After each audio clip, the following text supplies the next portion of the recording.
Relation. आज के video में हम रिलेशन के बारे में पढ़ेंगे। रिलेशन पढ़ने से पहले ऑर्डर्ड पेयर एक बार रिवाइज करते हैं। वैसे मैंने 11th क्लास में इसको पढ़ रहा था। ऑर्डर्ड पेयर होता क्या है? Ordered pair, let A and B be two non-empty set and let A belong to set A and elements B belongs to set B, then an element of the form, इस form का कोई element is called an ordered pair। इस form का जिसमें ये elements set A से है, यानी कि फर्स्ट सेट से है और ये दूसरे सेट का एलिमेंट है। इस फॉर्म का कोई भी एलिमेंट ऑर्डर्ड पेयर कहलाता है। इसके ऊपर ये देखो, जनरली इट इज ये होता है A B not equal to B A, क्योंकि ये फर्स्ट सेट का एलिमेंट है और ये दूसरे सेट का एलिमेंट है, तो यो ए इस बी के बराबर नहीं हो सकता है, तो ये भी दूसरे सेट का एलिमेंट है। ये भी पहले सेट का एलिमेंट है और ये वाला जो बी है ये दूसरे सेट का एलिमेंट है। इसी प्रकार से ये ए फर्स्ट सेट का एलिमेंट है और ये जो ए है ये सेकंड सेट का एलिमेंट है। A B is equal to C D if and only if A B और सी डी इक्वल होंगे। इसका मतलब ये है, यानी कि दो ऑर्डर पेयर इक्वल होंगे तो फर्स्ट पोजीशन पर जो एलिमेंट है वो फर्स्ट वाले की इक्वल होगा। If and only if A is equal to C हो और B is equal to D हो, तभी ये पॉसिबल है। ठीक है। हाँ, इसमें एक ये देखें, ये सेट को रिप्रेजेंट करता है, ये कोई सेट है और ये ऑर्डर पेयर है। इस ब्रैकेट से ये वाला ब्रैकेट सेट को रिप्रेजेंट करेगा, ये ऑर्डर पेयर को। जब तक कई बार इस इंटरवल भी लिखते हैं इसे, लेकिन जब तक इंटरवल ना बोला जाए तो ये ऑर्डर पेयर को रिप्रेजेंट करेगा।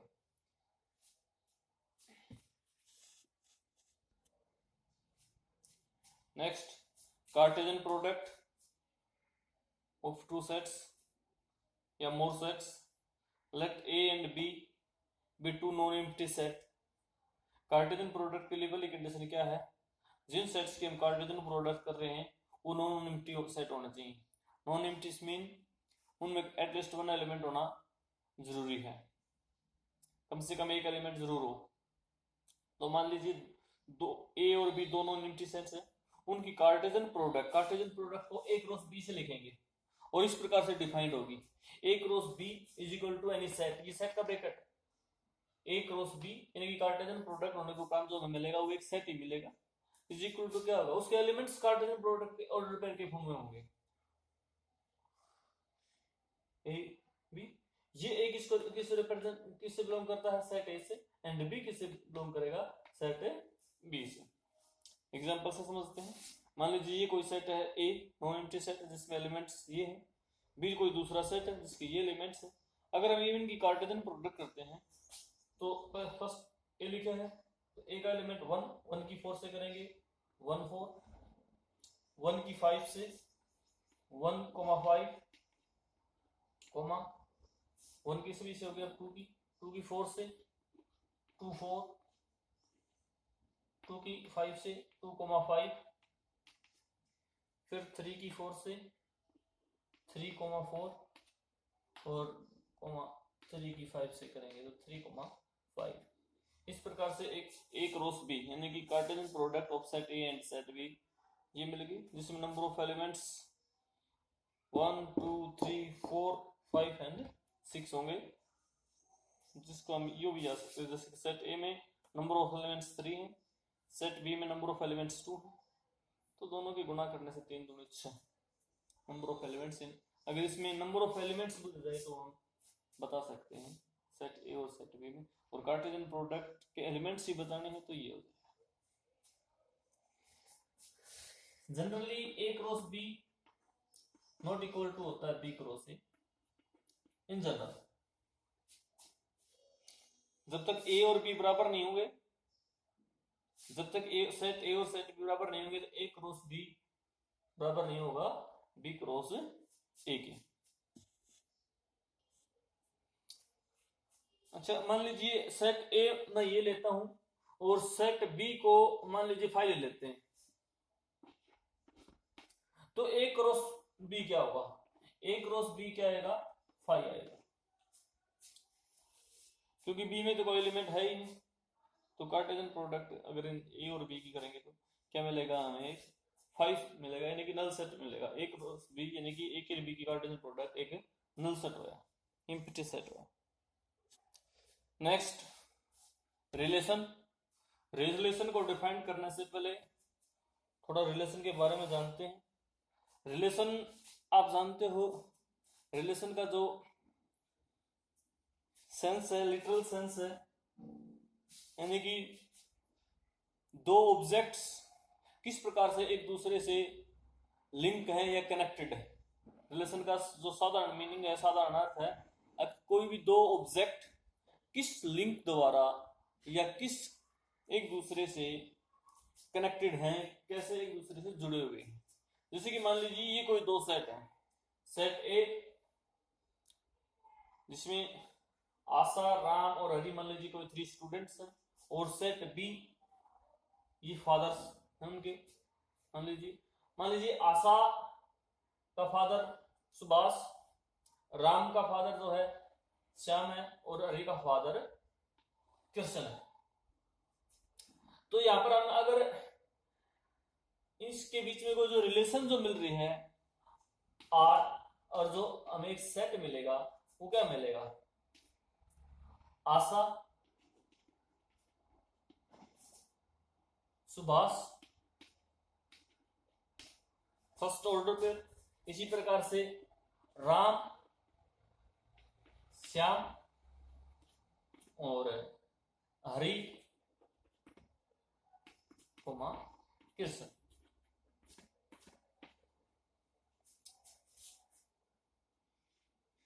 ये एक इसकी कार्टेशियन प्रोडक्ट जो हम करते हैं उसका सबसेट है, और जो आर है यहां पर जो रिलेशन है, रिलेशन इज क्या है? Is child of. जो फर्स्ट सेट के एलिमेंट्स हैं वे सेकंड सेट के चाइल्ड ऑफ की रिलेशन है, यानी कि सेट ए से सेट बी के ऊपर जो रिलेशन है इज चाइल्ड ऑफ की रिलेशन है।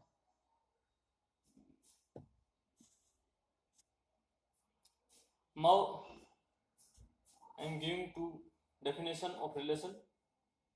A relation R from set A to set B is a subset of A cross B. Relation क्या होती है? मान लीजिए सेट ए से सेट बी के ऊपर आर कोई रिलेशन है, तो जो रिलेशन आर है वो ए क्रॉस बी का सबसेट होगी। क्या होगी? कार्टेशियन प्रोडक्ट का सबसेट होती है। Relation is a subset, relation R from set A to set B is a subset of A cross B. That is R contain करेगा ए क्रॉस बी में। ये जो सेट आएगा ए क्रॉस बी से, जो रिलेशन का जो सेट होगा वो इसमें कंटेन करेगा। ए क्या है? ए कहलाएगा रिलेशन, यानी कि आर की डोमेन कहलाएगा सेट ए, और जो सेट बी है वो आर की कोडोमेन कहलाएगा। और मान लीजिए आर रिलेशन है सेट ए से सेट बी के ऊपर, then if R is a relation from set A to set B, then AB और मान लीजिए AB belongs to करता है R से, तो हम इसको इस प्रकार से लिखेंगे A related to B, ऐसे भी लिख सकते हैं। AB belongs to R, इसको यूं भी लिख सकते हैं A, और इसको पढ़ेंगे A related to B।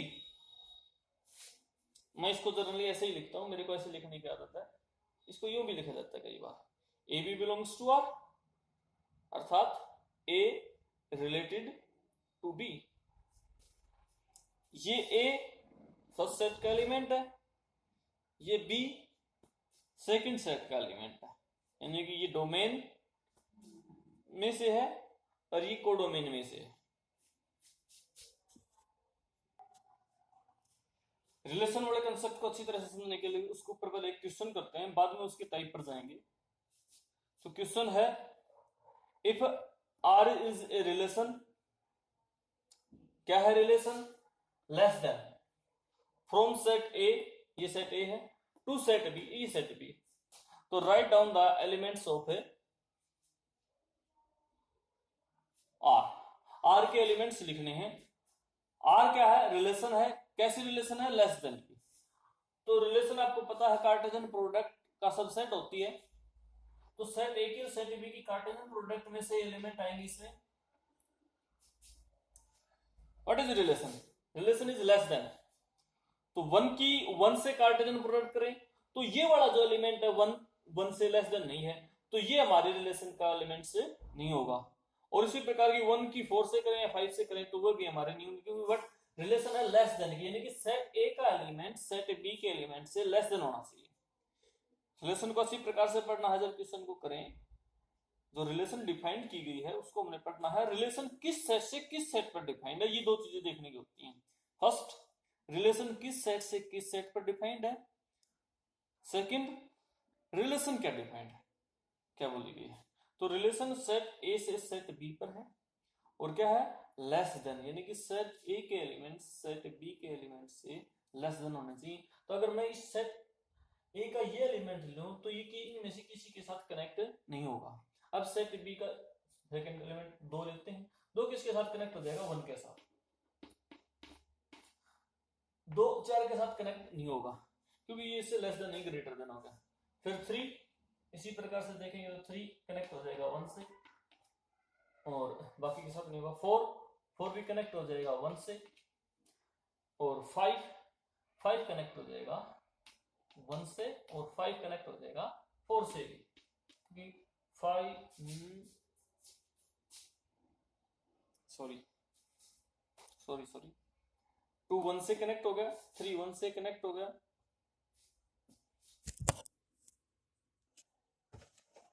Sorry ये गलत हो गया।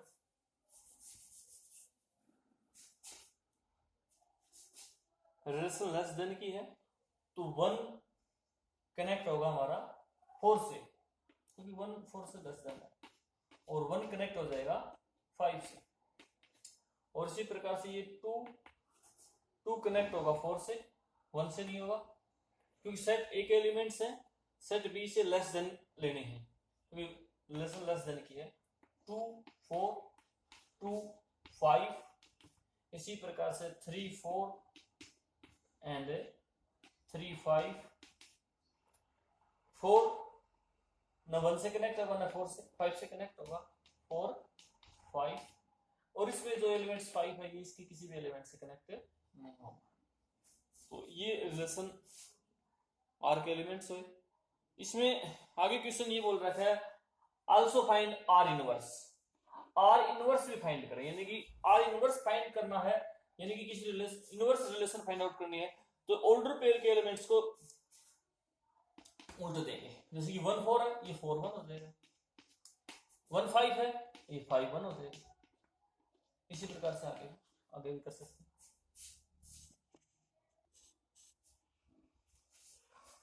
टाइप ऑफ रिलेशन, रिलेशन की कुछ टाइप है। डेफिनेशन में यहाँ पर कंप्लीट नहीं लिख रहा हूं, वो आप बुक से पढ़ लेना, क्योंकि वीडियो को छोटा रखने के लिए।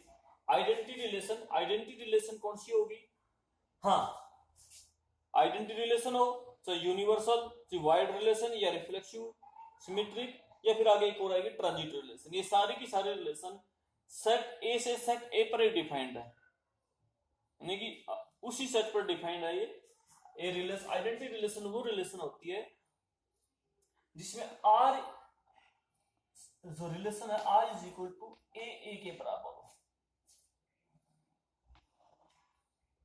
और ए क्या है, ए बिलोंग्स करता है सेट ए से, और दूसरा ए भी सेट ए से बिलोंग करता है, क्योंकि ये रिलेशन सेट ए से सेट ए के ऊपर डिफाइंड है। तो यानी कि फर्स्ट एलिमेंट भी सेट ए से है और सेकंड एलिमेंट है वो भी सेट ए से है।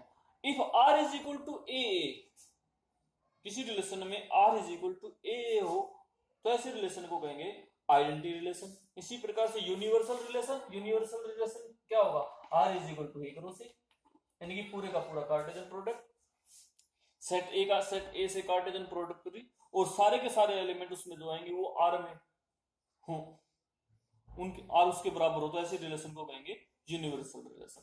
वाइड रिलेशन यानी कि r इज इक्वल टू क्या हो 5, वाइड रिलेशन या इसको नल रिलेशन, एम्प्टी रिलेशन भी बोलते हैं। Reflexive relation, this is important, reflexive relation, a relation r from set A to set A, यानी कि सेट ए से सेट ए पर हो। रिफ्लेक्सिव रिलेशन, कोई रिफ्लेक्सिव रिलेशन होगी if A belongs to r, A belongs to r करेगा। इन दोनों में अंतर समझे, आइडेंटिटी रिलेशन, रिफ्लेक्सिव रिलेशन, काफी कंफ्यूज करते हैं कई बार स्टूडेंट्स को। आइडेंटिटी रिलेशन में क्या है, r इज इक्वल टू ए, और रिफ्लेक्सिव रिलेशन में क्या है, ए बिलोंग्स टू r करेगा, यानी कि उस रिलेशन में इस इन ए के अलावा और भी कुछ हो सकता है, लेकिन ए फॉर ऑल, ये ए किसको रिप्रेजेंट कर रहा है, सेट ए के एलिमेंट्स को। For all A belongs to A, for all A belongs to A, set A के सभी एलिमेंट्स को रिप्रेजेंट कर रहा है ये। मान लीजिए जैसे कि कोई सेट ए ये है 1 2 3, और मान लीजिए R ये है 1 1 2 2 3 3, तो ऐसे रिलेशन को देखो, इसमें 1 2 3 तो 1 1 भी हो गया, 2 2 भी हो गया, 3 3 भी हो गया, और r इज इक्वल टू 1 1 2 2 3 3, ये रिलेशन आइडेंटिटी रिलेशन है और रिफ्लेक्सिव भी है, क्योंकि a बिलोंग्स टू r कर रहा है, 1 1 बिलोंग्स टू r कर रहा है, 2 2 बिलोंग्स टू r कर रहा है, 3 3 बिलोंग्स टू r कर रहा है। मान लीजिए इसमें एक एलिमेंट और है 1 2, अब ये रिलेशन आइडेंटिटी रिलेशन नहीं हुई, क्यों, क्योंकि r is equal to not a, क्योंकि a के अलावा ये भी तो एलिमेंट्स आ गया 1 2, but still this is reflexive relation. So reflexive relation ये भी because a belongs to r कर रहा है, 1 1 बिलोंग्स टू r कर रहा है, 2 2 बिलोंग्स टू r और 3 3 बिलोंग्स टू r, 1 2 3 ये तीन एलिमेंट तो सेट a में, और सभी के सभी क्या है, r में है, तो hence this is a reflexive relation. तो इससे क्या कंक्लूजन निकल रहा है, एक जो रिलेशन आइडेंटिटी रिलेशन होगी वो नेसेसरली रिफ्लेक्सिव तो होएगी, बट रिफ्लेक्सिव रिलेशन हो वो आइडेंटिटी हो ये जरूरी नहीं होता, जैसे कि इस एग्जांपल से क्लियर होता है। Next, symmetric relation, a relation R on set A to set A is reflexive if AB belongs to R, if AB belongs to R gives करे BA belongs to R। A और B set A के element है, क्योंकि ये relation है set A से set A पर defined है। AB belongs to R gives कर देते BA belongs to R, तो ऐसे रिलेशन को सिमेट्रिक रिलेशन बोलते हैं। एग्जांपल, मान लीजिए सेट A ये है 2 3 4, और ये कोई रिलेशन है R इस प्रकार से 2 2 2 3 3 2 3 3 2 4 4 2,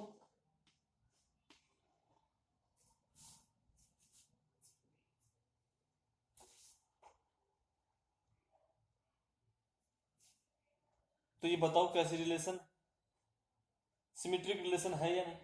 तो हम इसमें ये देखेंगे AB बिलोंग्स टू R और B बिलोंग्स टू R, दोनों इससे रिलेटेड करते हैं।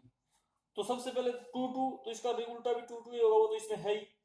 2 3 2 3 आर में है तो यह क्या 3 2 भी इसमें होना चाहिए, 3 2 भी मिल गया, और 3 2 का उल्टा 2 2 3 ये भी हो गए, 3 3 3 3 का उल्टा 3 3 ही होगा, वो भी इसमें है।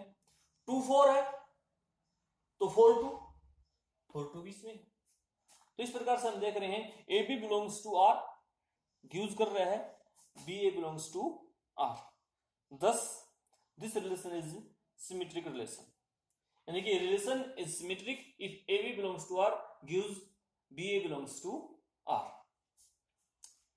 नेक्स्ट क्वेश्चन मैं इससे आपसे पूछता हूं, क्या ये रिलेशन रिफ्लेक्सिव रिलेशन है? चेक करें। रिफ्लेक्सिव रिलेशन वो होगी जिसमें ए बिलोंग्स टू आर करे, यानी कि 2 2 belongs to R, 3 3 belongs to R and 4 4 belongs to R. तो 2 2 इसमें है, 3 3 भी है, लेकिन 4 4 नहीं है, इसलिए ये रिलेशन रिफ्लेक्सिव नहीं है। तो रिफ्लेक्सिव रिलेशन क्या होती है? Relation is reflexive if for every A belongs to set A belongs to R, A belongs to R करते हैं एवरी के लिए। तो इसमें 4 4 इस आर से बिलोंग नहीं करता, इसलिए ये रिलेशन रिफ्लेक्शन नहीं है, but this is a symmetric relation because A B belongs to R gives करता है B belongs to R. Transitive relation, if A B belongs to R and B C belongs to R. मान लीजिए कोई relation are set A से set A पर है, ये भी सेट ए से सेट ए पर डिफाइंड होगी, और इस प्रकार से if A B belongs to R and B C belongs to R, ये दोनों पहले होने चाहिए, A B belongs to R करना चाहिए और B C belongs to R करना चाहिए। इसमें देखो क्या चीज है, ये एलिमेंट्स कॉमन है, और इन तो तीसरा कोई एलिमेंट ए से बिलोंग्स टू आर भी है, तो ऐसे रिलेशन को ट्रांजिटिव रिलेशन कहेंगे। एग्जांपल से समझते हैं। मान लीजिए ये कोई सेट ए है जिसमें ये एलिमेंट्स है 1 2 3 4, और कोई रिलेशन आर सेट ए से सेट ए पर ये डिफाइंड इस प्रकार से, जिसके ये एलिमेंट्स है 1 1 1 2 2 3 1 4 और 1 3। अब इसमें देखते हैं ये ट्रांजिटिव रिलेशन है या नहीं। तो इसमें 1 1 1 से 1 पर खत्म हुआ, 1 से शुरू होने वाला ये हुआ 1 2, तो इसको ढक ले तो क्या बना है 1 2 1 2 इसमें है, ये रहा। फिर अगले के लिए देखते हैं 1 2 2 पर एंड है और 2 से स्टार्ट होने वाला ये एलिमेंट है 2 3। अगर इस 2 को ढक लें तो क्या 1 3 बनता है, 1 3 बीच में है, ये रहा 2 3 3 से, यानी कि फर्स्ट तो इसमें ए भी तो हो गया, लेकिन 3 से शुरू होने वाला कोई नहीं है, तो इसके ऊपर हम नहीं देखेंगे। 1 4 4 से शुरू होने वाला कोई नहीं है, 1 3 3 पर से स्टार्ट होने वाला कोई नहीं है। इस प्रकार से हम देख रहे हैं for all A B belongs to R and B C belongs to R, A B belongs to R करता है और B C belongs to R करता है, तो ए सी बिलोंग्स टू भी आर है। जैसे कि 1 2 और 2 3 था तो 1 3 था, 1 1 और 1 2 था तो 1 2 इसके अंदर था। 2 3 तो 3 से शुरू होने वाला कोई है नहीं, तो उसके ऊपर तो वो कंडीशन पूरी बन ही नहीं रही। इसी प्रकार से 1 4 4 से शुरू होने वाला कोई नहीं है, या 1 3 3 से स्टार्ट होने वाला कोई एलिमेंट नहीं है। तो इस प्रकार से हम देख रहे हैं ये रिलेशन है, ये एक ट्रांजिटिव रिलेशन है, because A B belongs to R and B C belongs to R gives कर रहा है A C belongs to R. अगर मैं इस सेट्स को यहां से इस एलिमेंट्स को कम कर दूं, अब इस सेट में देखें हम, तो ये रिलेशन अब ट्रांजिटिव रिलेशन नहीं है, बिकॉज 1 2 बिलोंग्स टू आर कर रहा है, 2 3 बिलोंग्स टू आर कर रहा है, but 1 3 does not belongs to R. जितनी भी ट्रांजिटिव मैट्रिक्स की बात करें तो जो यूनिवर्सल रिलेशन होती है वो एक ट्रांजिटिव रिलेशन होती है, और आइडेंटिटी रिलेशन होती है वो भी सारी की सारी क्या होती हैं, ट्रांजिटिव रिलेशन होती हैं। आइडेंटिटी रिलेशन सिमेट्रिक भी होती है, ट्रांजिटिव भी होती है, रिफ्लेक्सिव भी होती है। इसी प्रकार से यूनिवर्सल रिलेशन है वो भी रिफ्लेक्सिव, सिमेट्रिक और ट्रांजिटिव तीनों ही होती हैं। इसका अगर मैं इसमें सबसे ज्यादा जिसका यूज होगा तो रिफ्लेक्सिव रिलेशन, सिमेट्रिक रिलेशन और ट्रांजिटिव रिलेशन, इन तीनों का ऊपर ज्यादा क्वेश्चन पूछ देते हैं। अगर बताएं रिफ्लेक्सिव रिलेशन है या नहीं, सिमेट्रिक रिलेशन है या नहीं, ट्रांजिटिव रिलेशन है या नहीं, तो इसको मैं एक बार दोबारा रिवाइज करा दूं। रिफ्लेक्सिव रिलेशन कौन सी होगी? जिसमें ए बिलोंग्स टू आर कर जाए, तो for all A belongs to set A, सभी ए के लिए, यूं नहीं किसी एक के लिए, for all A belongs to A A belongs to R करता है, तो ऐसे रिलेशन को कहेंगे हम reflexive relation. Symmetric relation, if A B belongs to R gives करता है B A belongs to R, then relation is called symmetric. Transitive relation, if A B belongs to R and B C belongs to R gives करते A C belongs to R, then relation is called transitive relation. ये सारे की सारे relation set A से set A पर depend होंगे, यानी कि अपने किसी भी सेट पर से उसी सेट पर डिपेंड होती थिंग्स। ओके